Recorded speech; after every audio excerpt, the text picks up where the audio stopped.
Ok,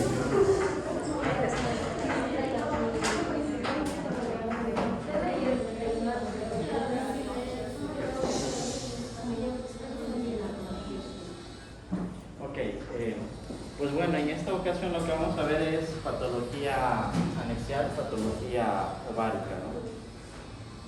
Si bien al final de la clase diremos algunas características que nos hagan sospechar lesiones malignas en el ovario, la gran mayoría de la clase pues nos vamos a centrar en las lesiones benignas, ¿no? Que es lo que con mayor frecuencia pues uno va a visualizar. Entonces, como una pequeña introducción, podemos decir que las masas anexiales o las masas ováricas en cierto momento pueden constituir un gran desafío diagnóstico, ya que como veremos en el transcurso de la exposición, pues a veces hay imágenes ecográficas que van a ser muy similares entre sí, entre las distintas patologías.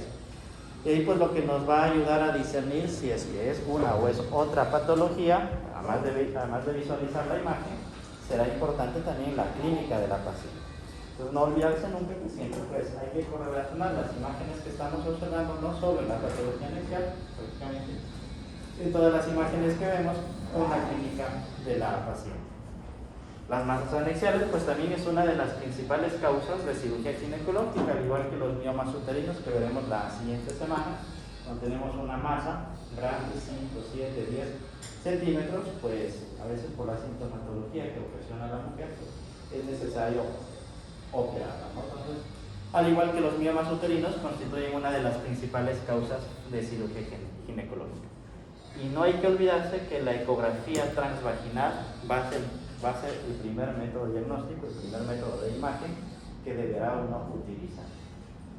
Si bien la semana pasada pues habíamos dicho que ambas, ecografía transvaginal y ecografía transabdominal, permiten la valoración de los órganos ginecológicos, la calidad de imagen de la ecografía transvaginal es superior a la calidad de imagen de la ecografía transabdominal. Además, claro, con la ecografía transabdominal, pues también varios factores van a intervenir. Por ejemplo, si la mujer es muy obesa, si el útero está en retroversión, o si los ovarios mismos pues están muy lateralizados, a veces no se suele visualizar de forma correcta. Igual, en la ecografía transabdominal, pues se necesita que la vejiga esté llena. Entonces, para las masas anexiales, pues en la medida de lo posible, se prefiere la ecografía transvaginal.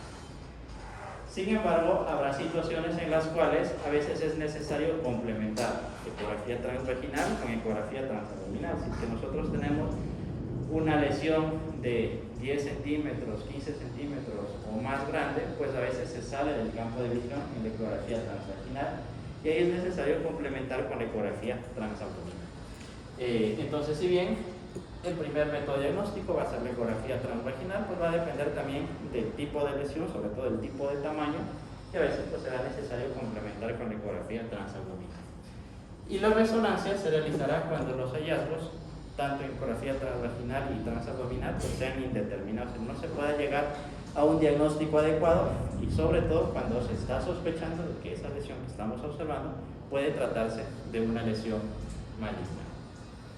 Existen diferentes guías que un poco tratan de orientar y de clasificar en diferentes patrones a la patología anexial, sobre todo con la intención de diferenciar la patología benigna de la patología maligna, ya que la conducta terapéutica pues, va a ser completamente diferente. Si tenemos una lesión sospechosa de un cáncer, pues el tratamiento o la conducta terapéutica va a ser más agresiva que si la lesión es benigna.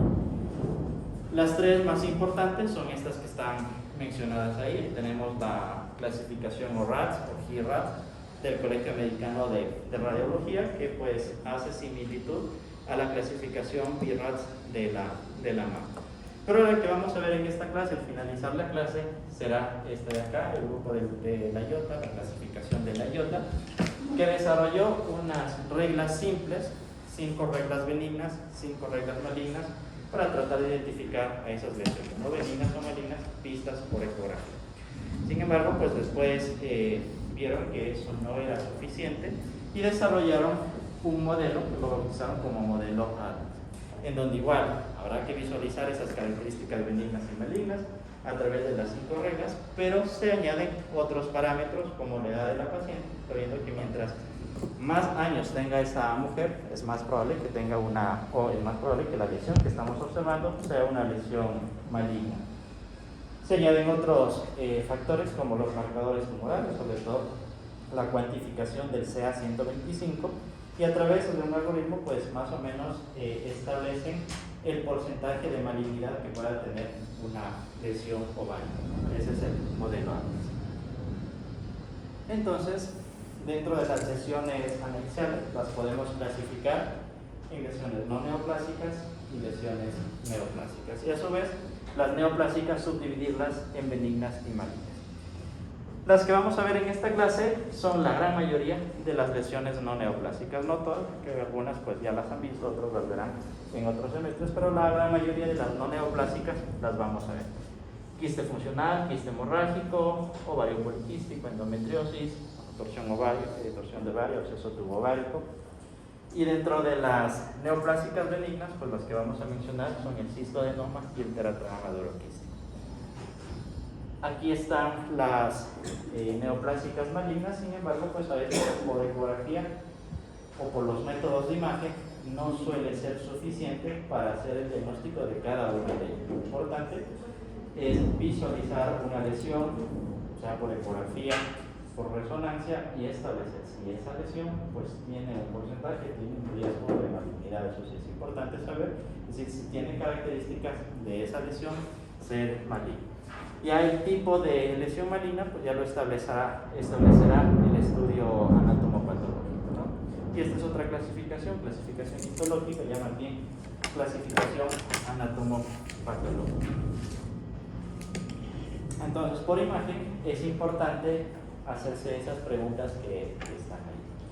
Primero, si lo que estamos observando es verdaderamente una lesión de ovario, porque habrá circunstancias en las cuales pues estructuras que están adyacentes al ovario pueden simular una lesión propiamente de ovario. Entonces, será importante ver si lo que estamos observando es verdaderamente del ovario.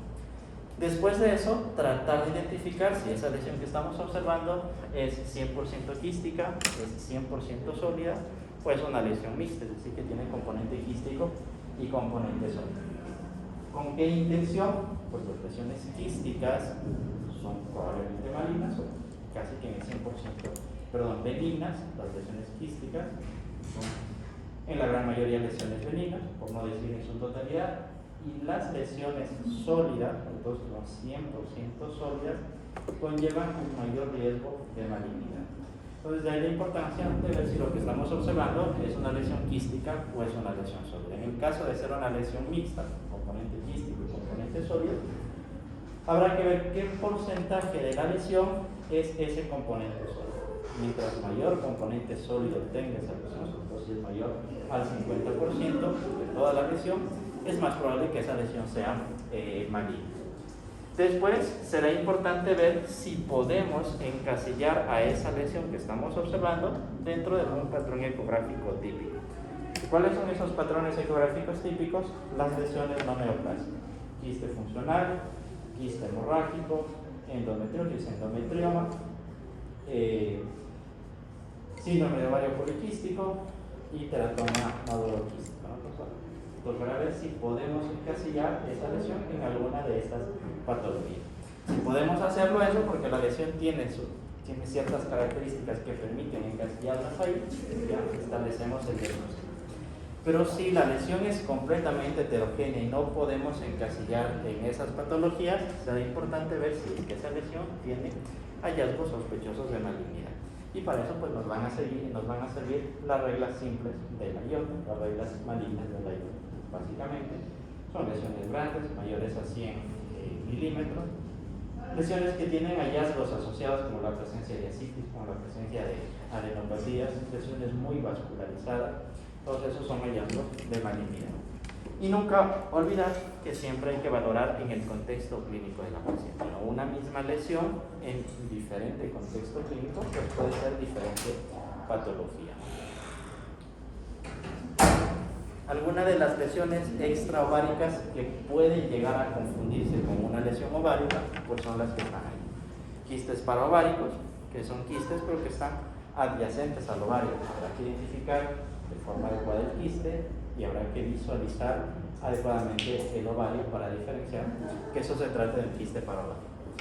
Patología obstructiva de la trompa de falopio, hidrosalpinx, piosalpinx, leiomiomas uterinos pediculados, quistes de inclusión peritoneal, por lo cual será importante los antecedentes clínicos, sobre todo antecedentes quirúrgicos de la paciente, embarazo ectópico, ante la sospecha de un embarazo ectópico, la determinación de una beta-HCG, colecciones, la clínica es muy importante, pues habrá sintomatología infecciosa, mucocelia pendicular, quiste mesentérico.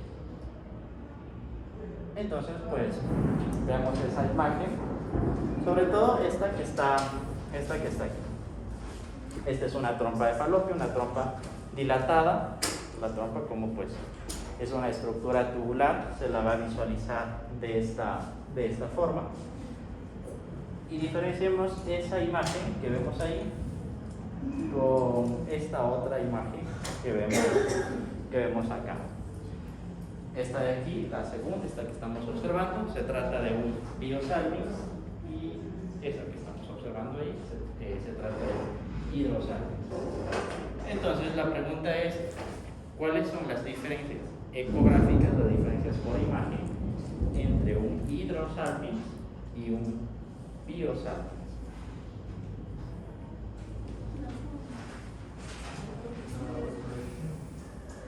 Si bien esta es más lineal, más tubular, la forma va a depender de la disposición de la trompa del falopio. En un momento pues lo vemos así, pero en otro momento podemos verla de diferente. No, la forma no es una diferencia.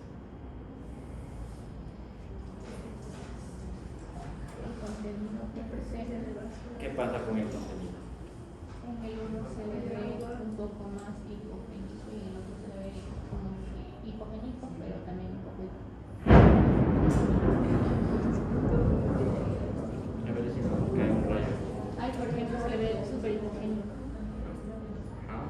Entonces, una de las diferencias es el contenido. En el hidrosalpinx, que es el que estamos visualizando ahí, el contenido pues es líquido, es un líquido acuoso, por lo tanto el contenido va a ser homogéneo y va a ser completamente anecoico, como el que se visualiza ahí. En el caso del hidrosalpinx. En el caso del piosalpinx, como ya es pus, pues ese contenido se va volviendo cada vez más heterogéneo. Inclusive pues va a haber zonas mucho más claras, va a haber zonas mucho más hiperecogénicas, sobre todo si es que hay gran cantidad de debris, de detritos celulares, gran cantidad de proteínas. Entonces esa es una de las diferencias, el contenido. Heterogéneo con tendencia a la hiperecogenicidad en el caso del piosalpinx, homogéneo y completamente anecoico en el caso del hidrosalpinx. Otra diferencia.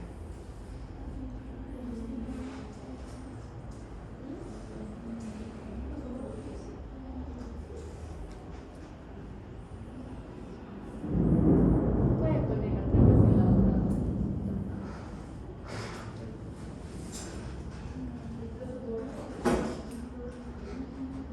¿Qué pasa con los bordes?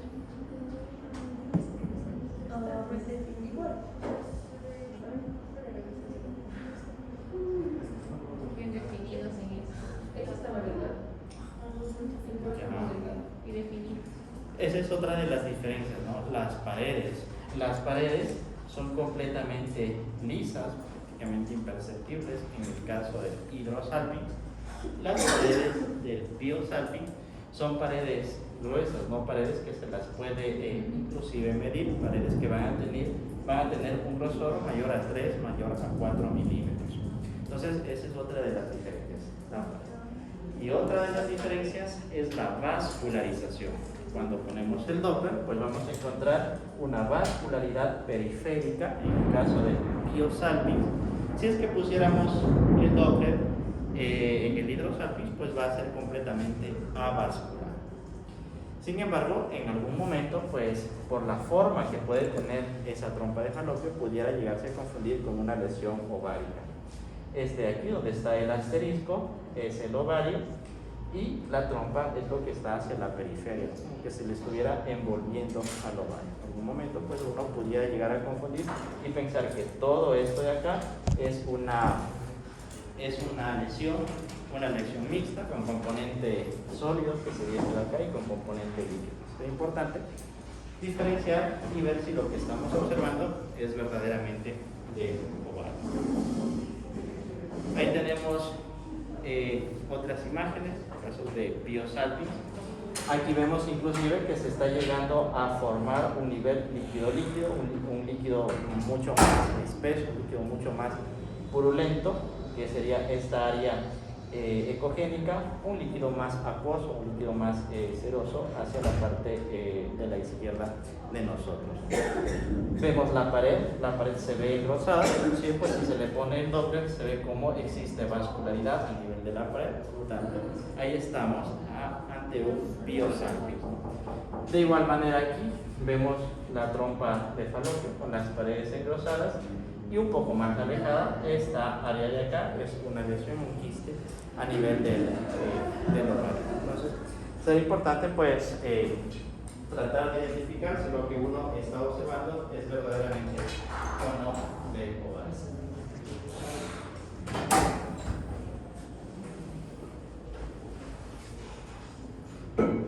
Entonces, pues ahora sí vamos ya a empezar con el desarrollo de cada una de las lesiones anexiales, ¿no? Recordar que en el ovario, la mujer en edad reproductiva, nosotros podemos identificar dos partes a través de ecografía. Una parte externa, que es la corteza, que al contener folículos se lo va a ver un poco más hipoecogénico. Y una parte interna, que es la medular, que contiene un contenido fibroso, por lo tanto es mucho más ecogénica, mucho más clara. Mejor que esa imagen pues lo vemos acá. Aquí vemos el ovario, todo esto que se está midiendo es el diámetro mayor del ovario, en donde se puede identificar muy fácilmente la parte externa, que son los folículos. Cada una de estas áreas anecoicas circulares es cada uno de los folículos, que por lo general van a estar hacia la parte periférica del ovario, y se puede identificar también hacia la parte central la médula, que al tener un contenido fibroso pues se lo va a ver más ecogénico, que se lo va a ver más claro. El ovario, al igual que el útero, va aumentando de tamaño conforme esa paciente pues va creciendo, ¿no? Van pasando los años. Sin embargo, en la edad neonatal es discretamente mayor que en la edad pediátrica. En la edad neonatal tiene un volumen más o menos entre 1 a 3.5 centímetros cúbicos. En la edad pediátrica un poco menor, 0.5, 1.5 centímetros. ¿Por qué será esa disminución del tamaño entre la edad neonatal a la edad pediátrica? ¿O por qué en la edad neonatal el ovario será ligeramente más grande que en la edad pediátrica? Por el paso de ¿Paso de qué? por el centro de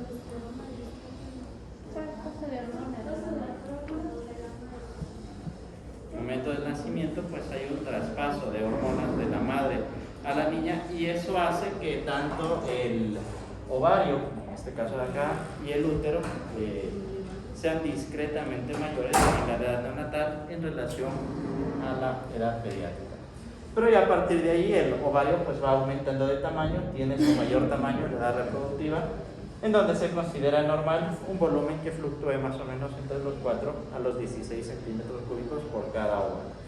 Y en la edad posmenopáusica, pues igual el ovario, al igual que el útero, van poco a poco disminuyendo de tamaño. Igual los folículos, estos folículos que se ven muy claramente en la mujer en edad reproductiva, y en la posmenopausia pues ya prácticamente desaparecen, muchas de las veces inclusive ya no se ven folículos.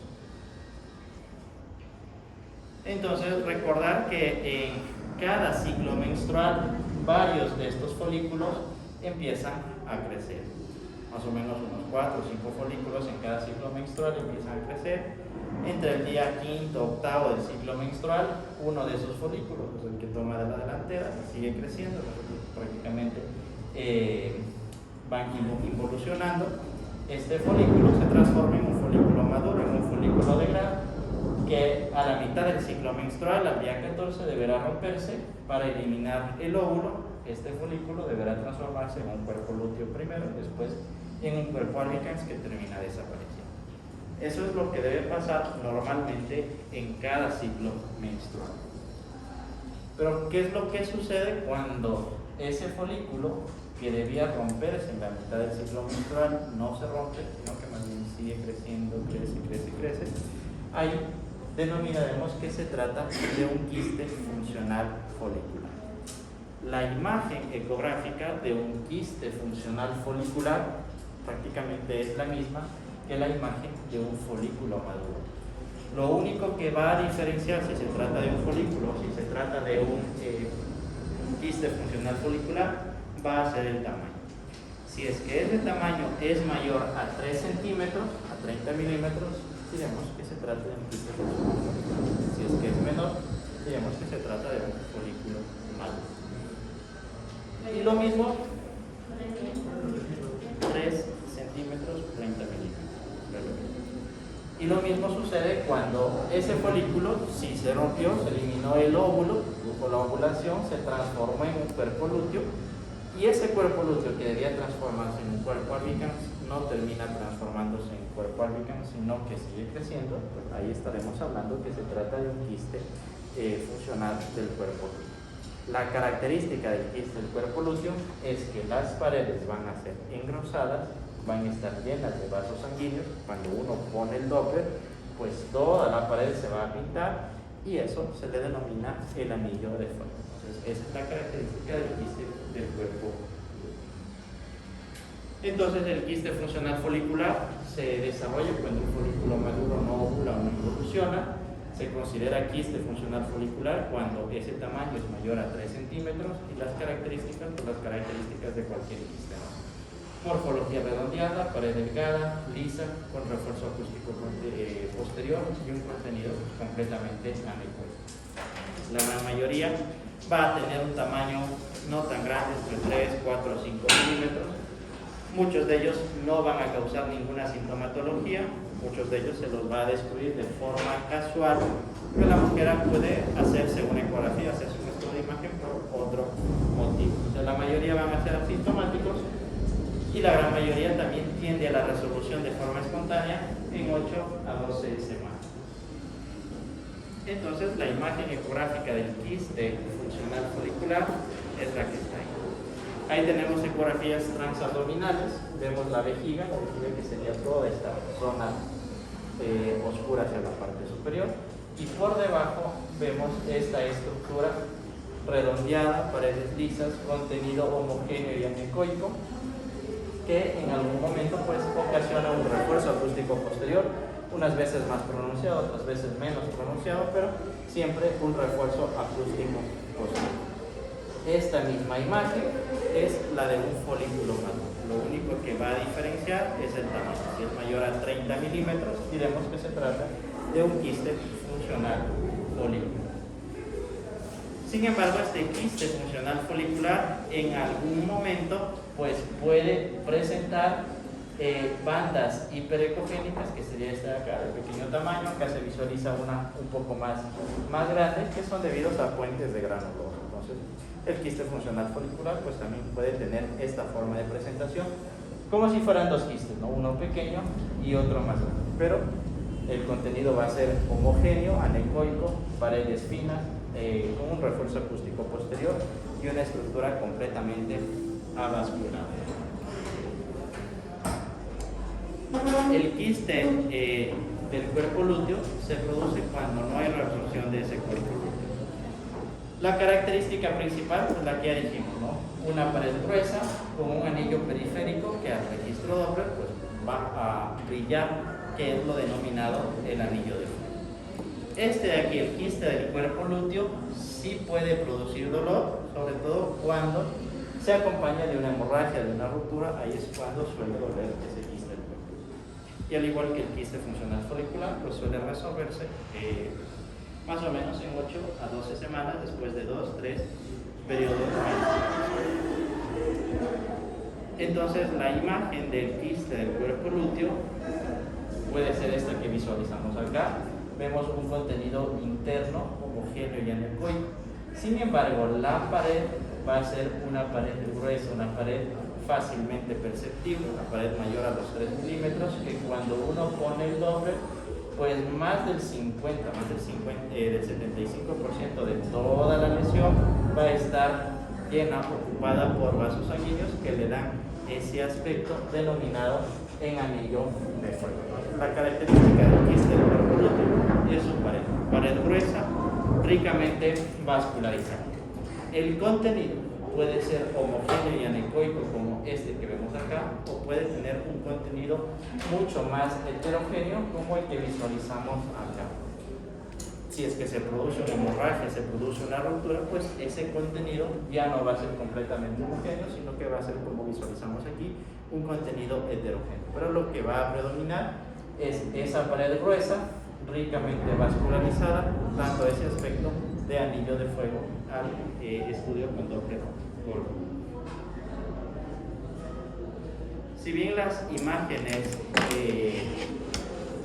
ecográficas de los quistes funcionales, quiste funcional folicular y del cuerpo lúteo, son típicas, son características, y no es necesario solicitar un estudio de imagen adicional, puede ser una resonancia magnética.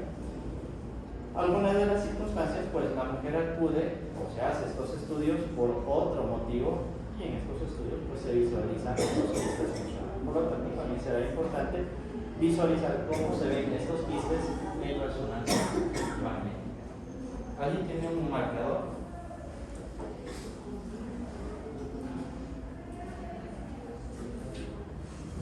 ¿Alguien tiene un marcador? Un marcador que les sobre.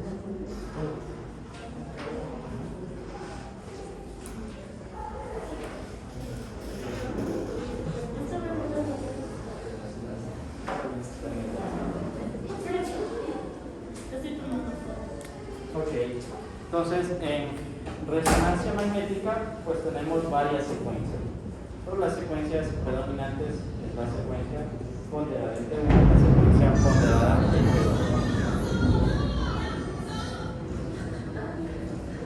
¿Qué está viendo? ¿Una película?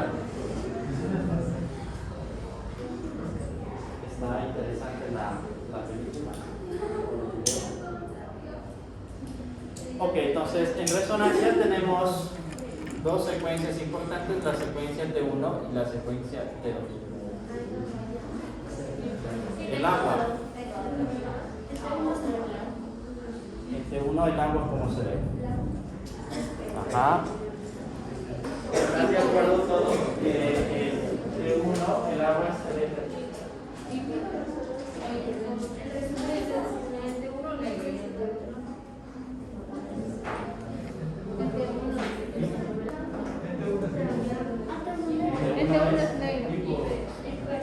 Hiper o hiper.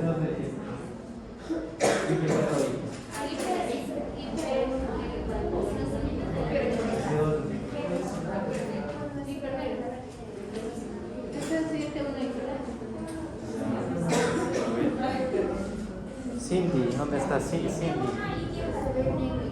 En T1, ¿cómo se ve el agua? Hipointenso, negro, hipointenso es negro o es blanco. Negro.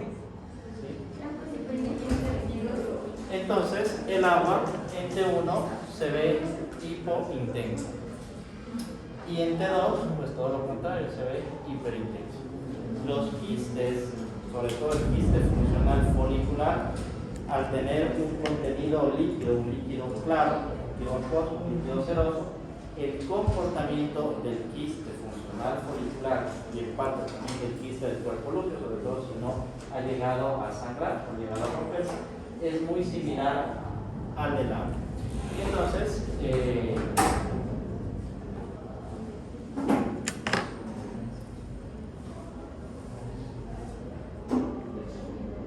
quiste funcional, el comportamiento del quiste funcional en las secuencias en T1 y T2 pues es similar a la del agua. Hipointenso en T1, hiperintenso en T2. Hipointenso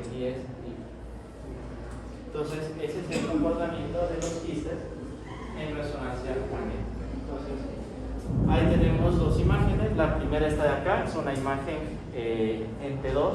Vemos el quiste, que es toda esta lesión, bueno, la vejiga, que algo también se visualiza con comodidad.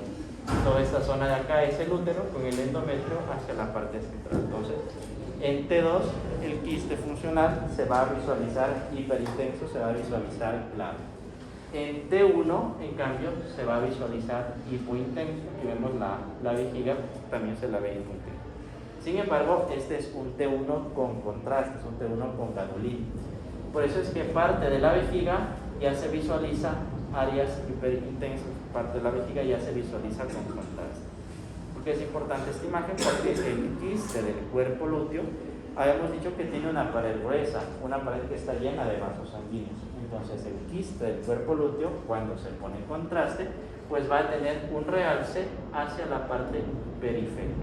Eso habrá que tener en cuenta para no confundirse con una lesión maligna que está realzando. Entonces, el quiste del cuerpo lúteo se va a visualizar hipointenso en T1, hiperintenso en T2. Sin embargo, si es que se hace un estudio contrastado, puede tener una área de realce hacia la parte periférica, un área parietal de realce. Entonces, esas son las características de los quistes funcionales. Pero para complicar más las cosas, otra de las patologías anexiales pues puede ser el quiste hemorrágico. Y el quiste hemorrágico, pues, básicamente son hemorragias en los quistes funcionales, mucho más frecuente en ese quiste del cuerpo lúteo que hemos dicho que va a sangrar, que se va a romper. El problema del quiste hemorrágico es que puede tener diferentes formas de presentación dependiendo el estadio evolutivo en el cual realicemos la ecografía. No es lo mismo realizar una ecografía a las pocas horas, 1 o 2 días desde que se produjo el sangrado, a realizar una ecografía cuando ya ha pasado 1 semana, 2 semanas posteriores al sangrado.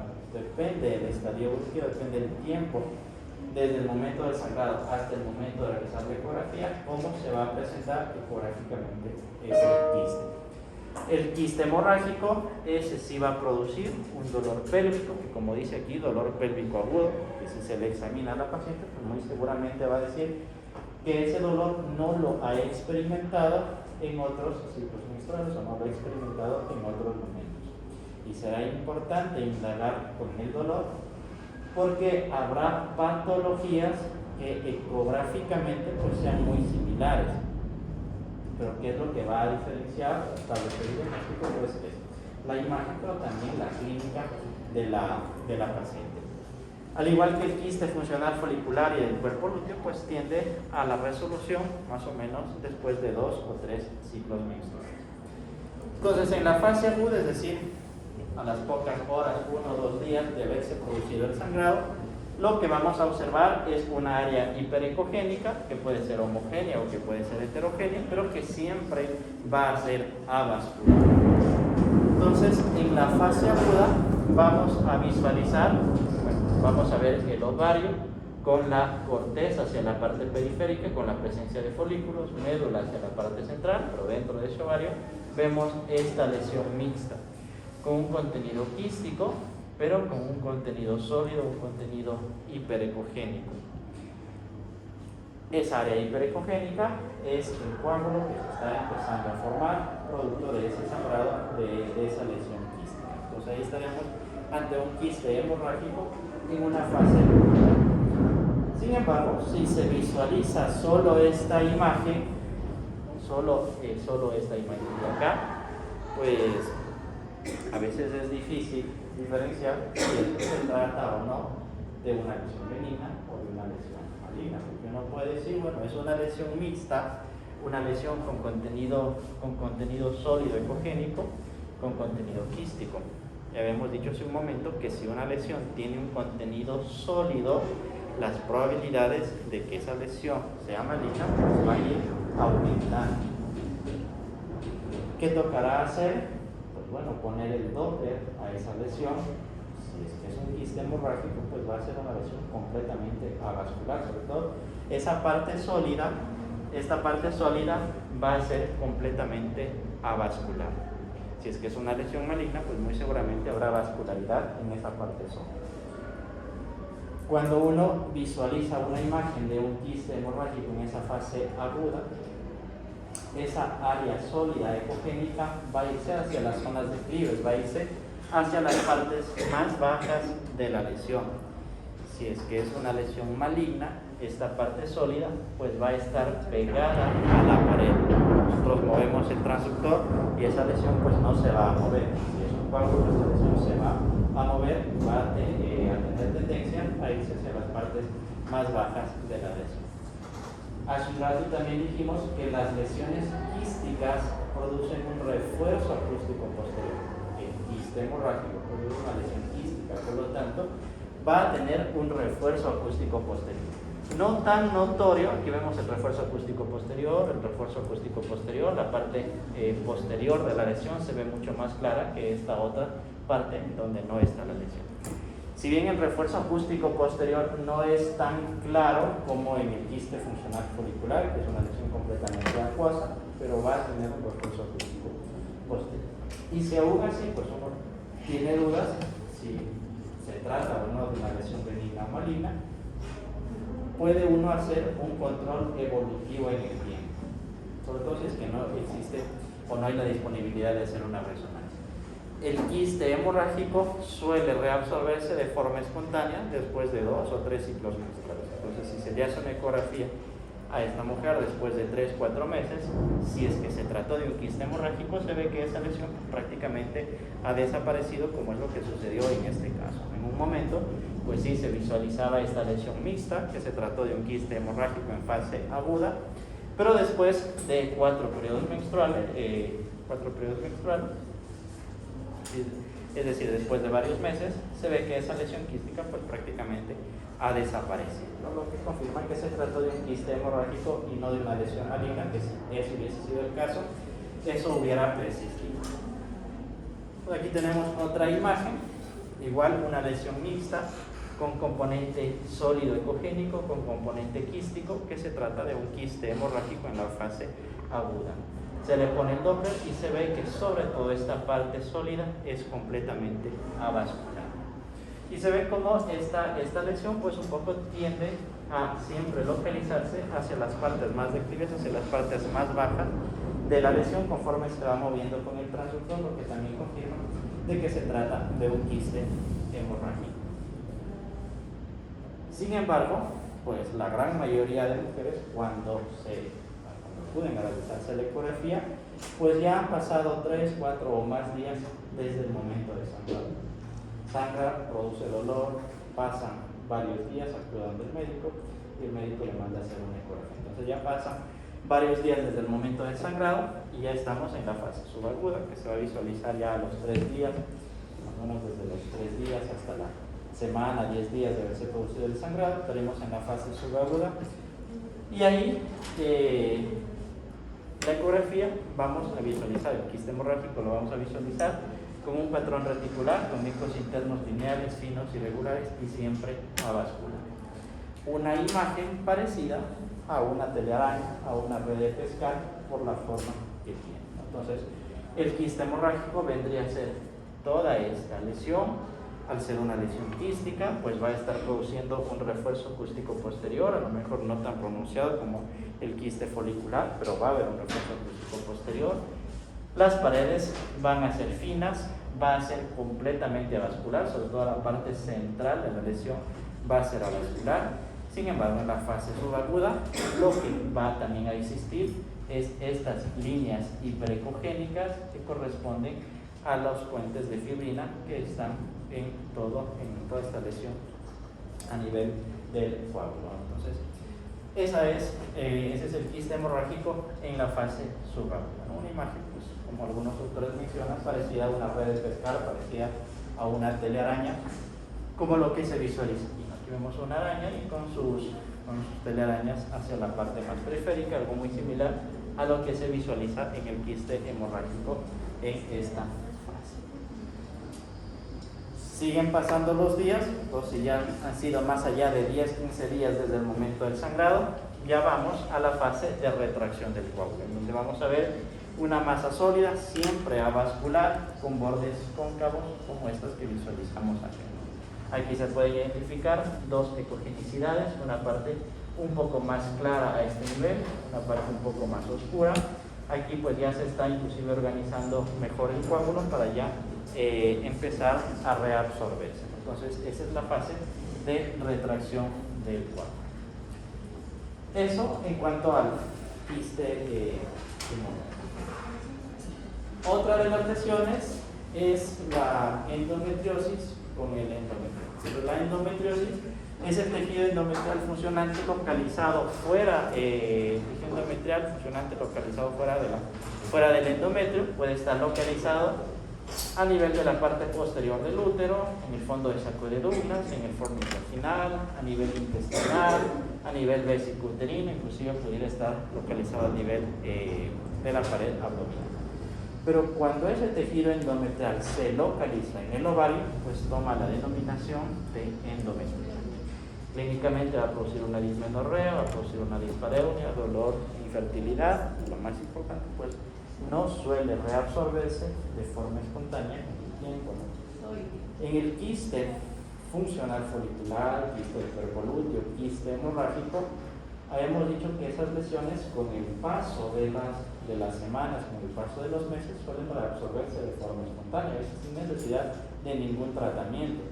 Si a una persona se le diagnostica un quiste hemorrágico en este momento, se vuelve a hacer una ecografía dentro de 4 o 6 meses, más seguro es que esa lesión ya no se visualice, ¿no? O sea, un ovario normal. Eso no pasa con el endometrioma. El endometrioma es una lesión que pues, va a estar presente durante todo el tiempo. Ecográficamente, pues va a presentarse como una lesión quística, pero una lesión quística compleja, y ya vamos a decir por qué es compleja. Entonces, vamos a ver una lesión quística. Al ser quística, pues va a tener un refuerzo acústico posterior. Las paredes van a ser finas, van a ser circunscritas. Si ponemos el Doppler, va a ser una lesión benigna, pues va a ser una estructura completamente avascular. Puede ser heterogénea, sin embargo, pues lo más probable es que sea homogénea, como esta que estamos observando aquí, es decir, toda la lesión tiene la misma ecogenicidad. Sin embargo, si nos fijamos en esta lesión de acá, que es un endometrioma, en esta otra lesión, que es un endometrioma, vemos que existe un patrón granular muy fino, como si nosotros estuviéramos viendo más o menos una lija, ¿no? Una lija fina. Esa es la forma de presentación del endometriosis. Forma que se denomina envidio esmerilado. Así es como suele presentarse el endometriosis. Y aquí tenemos dos imágenes, esta de acá que es un endometrioma y esta otra de acá que será.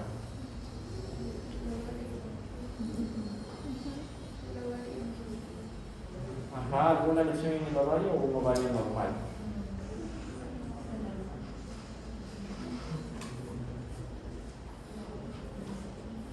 Este de aquí. ¿Pero normal? ¿Qué tiene ese ovario?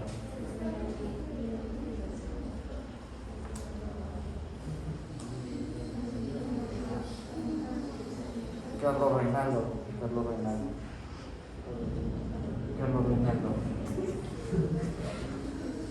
¿Qué será esto de aquí? ¿Qué lesión será esta de acá?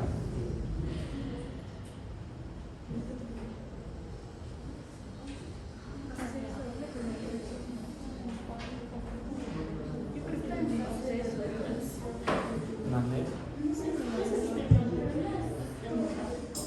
¿Un quiste hemorrágico?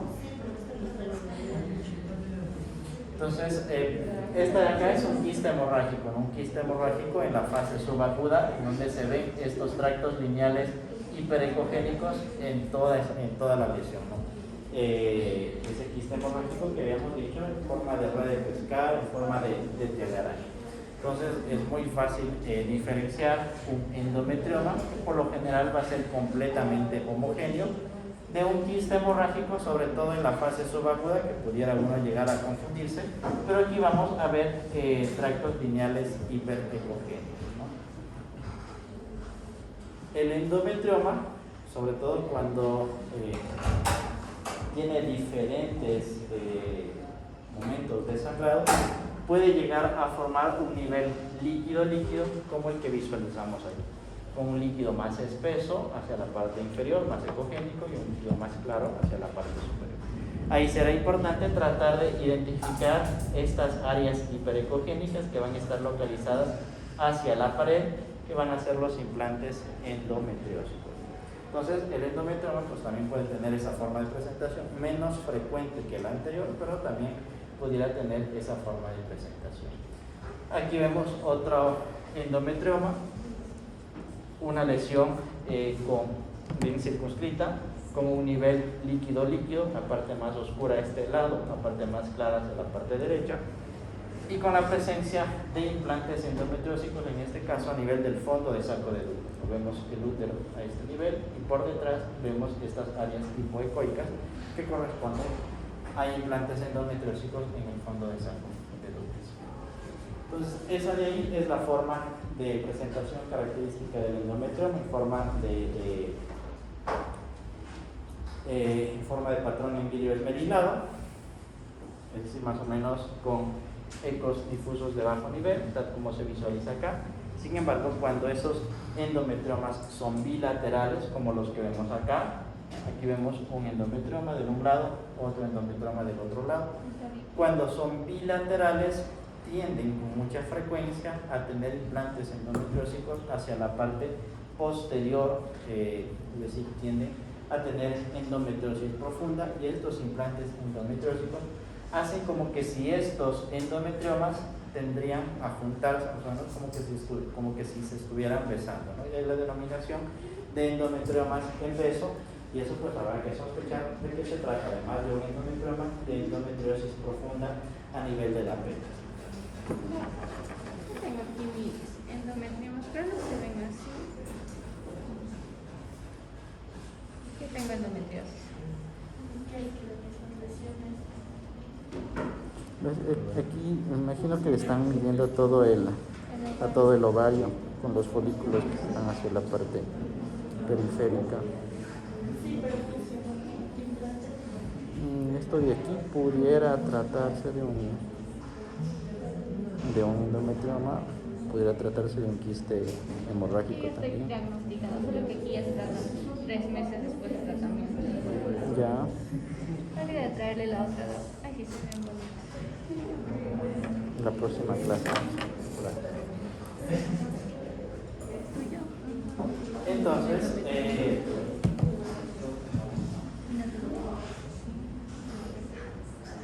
el endometrioma, pues, sobre todo cuando se acompaña de esta endometriosis, a veces es necesario correlacionar, además de la imagen ecográfica, con la imagen de resonancia magnética. Entonces, el endometrioma. ¿Qué es lo que tiene el endometrioma? Sangre. Sangre diferente, pues, en diferente estadio. El comportamiento de la sangre es diferente al comportamiento del agua. Por lo tanto, en resonancia magnética vamos a ver completamente diferente. Si en T1 habíamos dicho que el agua, que el quiste funcional folicular van a ser hipointensos, el endometrioma en T1 se va a ver hiperintenso. Y en T2 pues va a ser todo lo contrario, producto de la sangre que tiene el endometrioma. Sin embargo, como dice ahí, la grasa pues también va a tener una forma de presentación en resonancia muy similar a la de la sangre. ¿Qué lesión en el ovario tiene grasa? En el ovario, el mioma es tejido muscular.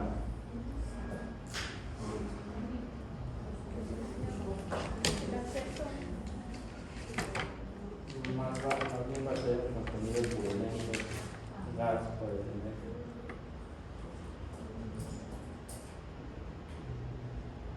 ¿Qué lesión tiene grasa en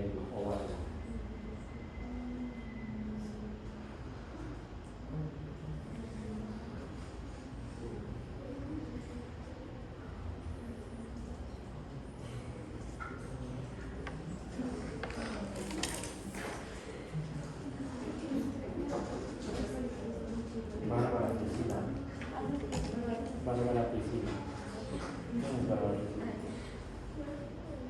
Bárbara Priscila. ¿Qué lesión en el ovario tiene grasa?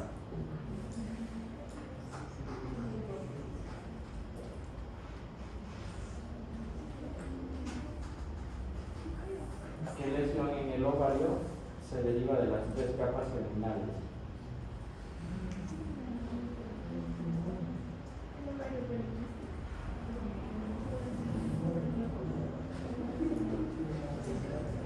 ¿Cuál?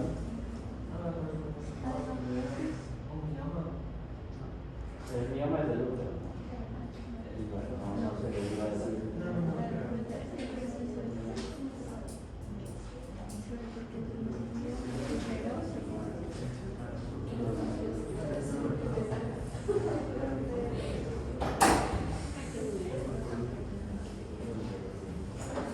yo sé, digan a ver, yo sé.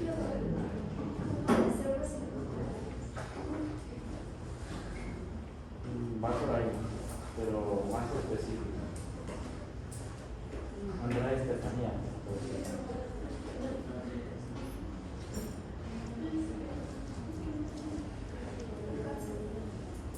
¿Un cáncer? Sí, es una lesión tumoral.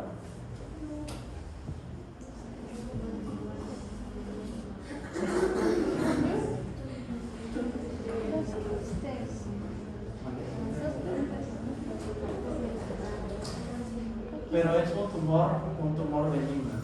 Ah, Teratoma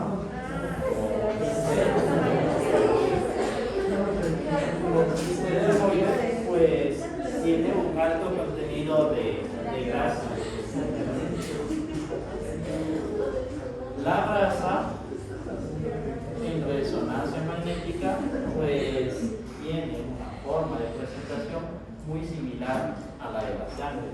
Entonces el teratoma en resonancia en secuencias en T1 pues también se va a ver hiperintenso y en secuencias en T2 pues se va a ver hipointenso.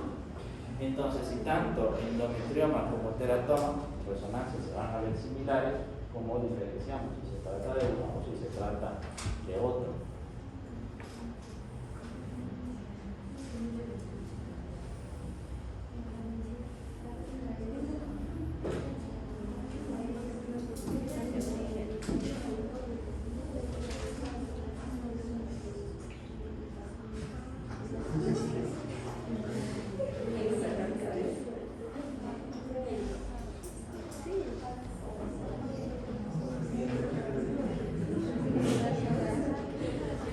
Ahí será importante realizar otra secuencia, además de la secuencia T1, T2, será importante realizar una secuencia de saturación grasa.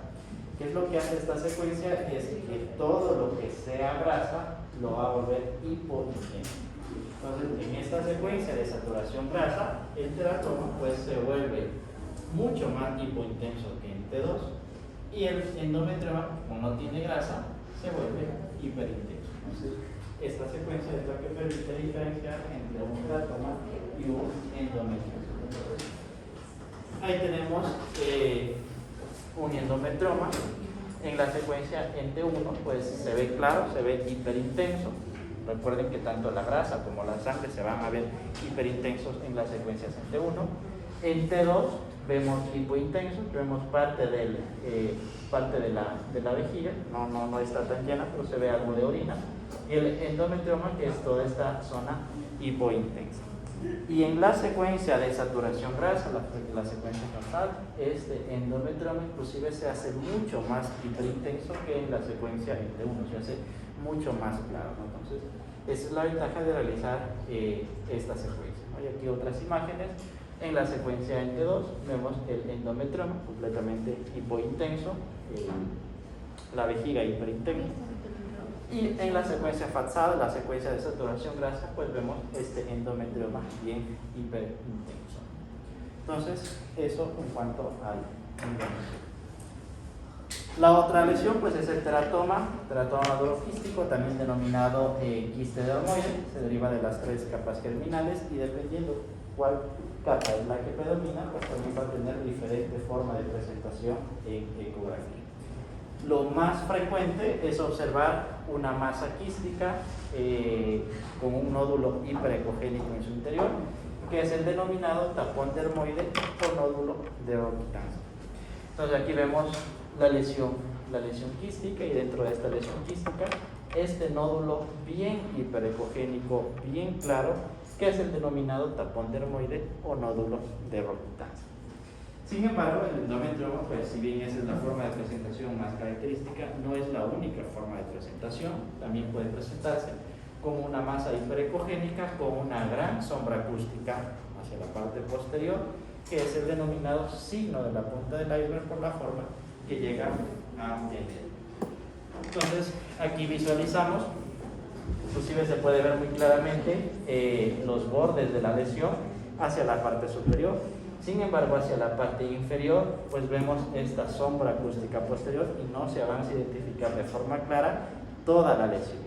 Vemos parte de la lesión, pero la otra parte pues está oscurecida por esta sombra, ¿no? Y de ahí la denominación de signo de la punta del iceberg. Muchas de las veces pues será necesario complementar ahí sí esta ecografía, bien con una resonancia magnética, o en el caso particular del teratoma, pudiera ser también como una tomografía computarizada. Entonces, aquí vamos a regresar.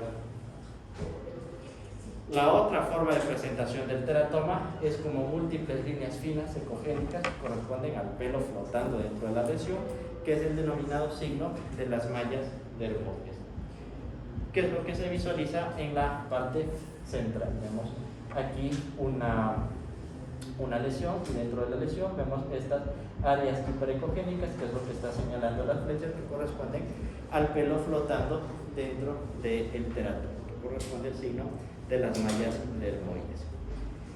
¿Con qué imagen de las que hemos visto pudiera llegarse a confundir esta lesión?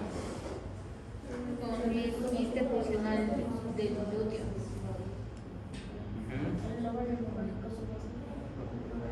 Más bien con el quiste hemorrágico, ¿no? Quiste hemorrágico en la fase subaguda. ¿Qué pudiéramos hacer para diferenciar de un teratoma o de un quiste hemorrágico? Pudiéramos hacer una resonancia, pero bueno, no tenemos resonancia, no tenemos tomografía.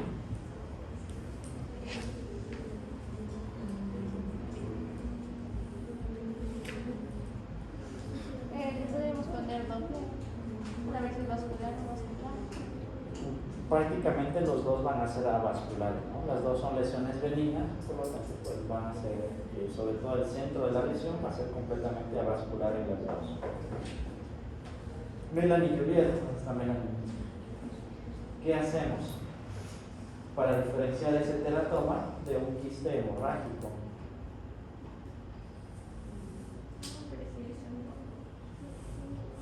¿No será que tal vez en el teratoma se puede más hiperecogénico al contrario de la? O sea, va a estar un poquito más. Ya, el teratoma pues también tiene otras características, ¿no? Además de tener grasa, tiene calcificación. Si bien no está presente la calcificación en el 100% de los casos, más o menos en la mitad de las ocasiones van a haber calcificaciones. Entonces puede observar la presencia de calcificaciones. Si vemos calcificaciones, es más probable que sea un teratoma. ¿Por qué más?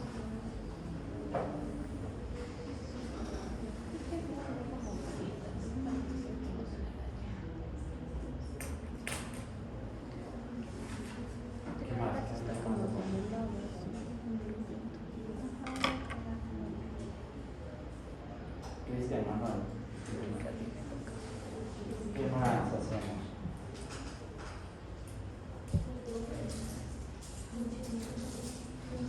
Hace un rato pues dijimos que es muy importante la clínica de la paciente, ¿no? Y como dije también que va a haber circunstancias que sí, la imagen va a ser muy característica.